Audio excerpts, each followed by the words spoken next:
Hey everybody, and welcome to day 9 of our Christmas stories. I am going to read you a story from Guide's Greatest Christmas Stories. So I know you will enjoy these. The first one is entitled Annie's Christmas Miracle. As Annie ran down the steps of the schoolhouse, she thought about what she had overheard that morning. Grandpa had been talking to the landlord. "We don't know whether we'll have food for the young'uns on Christmas Day unless God performs a miracle. I'm not sure how we'll be able to pay the rent." The landlord had said that he would wait until New Year's Day. Then Annie had heard Grandpa and Grandma whispering for a long time. She got out of bed and crept to their door. "I'll tell them not to worry," she thought. Peeping through the door, she saw Grandpa and Grandma kneeling beside the bed praying. Her heart was suddenly lighter. She tiptoed back to her room. "Everything will be all right now," she whispered as she hurried to dress for school. But now, as she walked home from school, Annie wondered if God had heard Grandpa and Grandma's prayer. Annie took the shortcut along the railroad track. It was the quickest way home. She walked along the steel rails that stretched throughout the unbroken snow.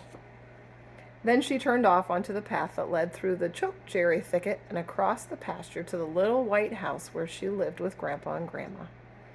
As she walked along, her foot slipped, and she slid through the snow to the bottom of the low bank that ran along the tracks. A snowdrift stopped her fall. As Annie scrambled to her feet, she saw a can tumble out of a pile of snow. She picked it up, turning it in her hand. The can was unopened. She kicked against the snow pile again, and more cans rolled out. Some were rusty and dented, and a few had bulging ends. The labels were peeling off, but all the cans were unopened. Annie scurried to the other end of the long pile and pushed the snow away.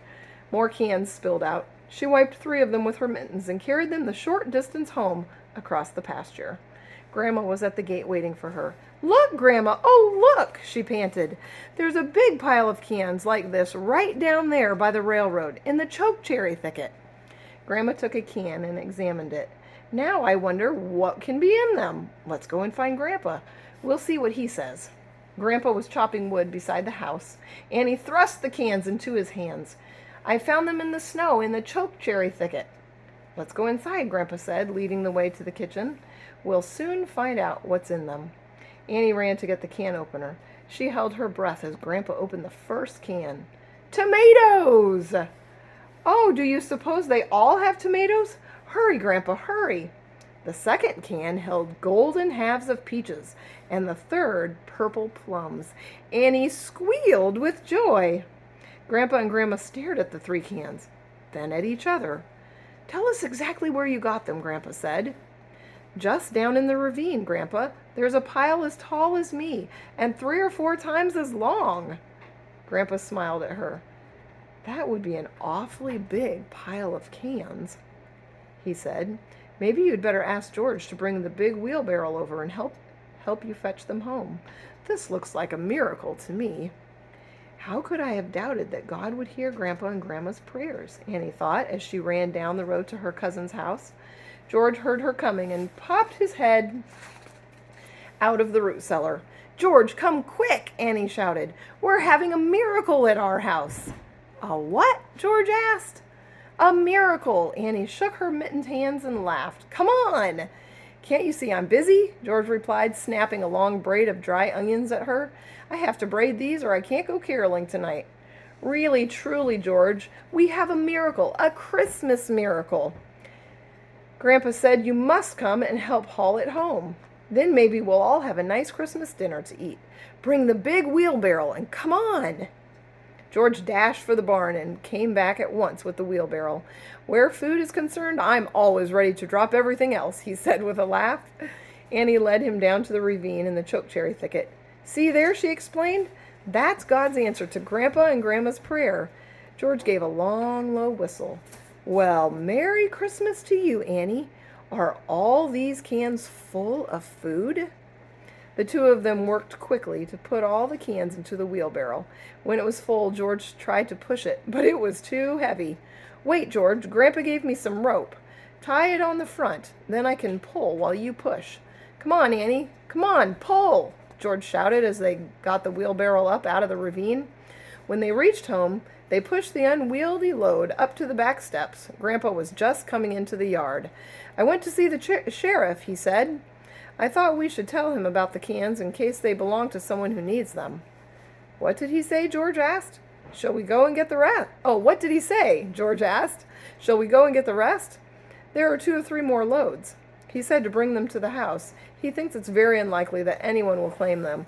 They may be the loot from the Castile's store. It was robbed last winter, remember?"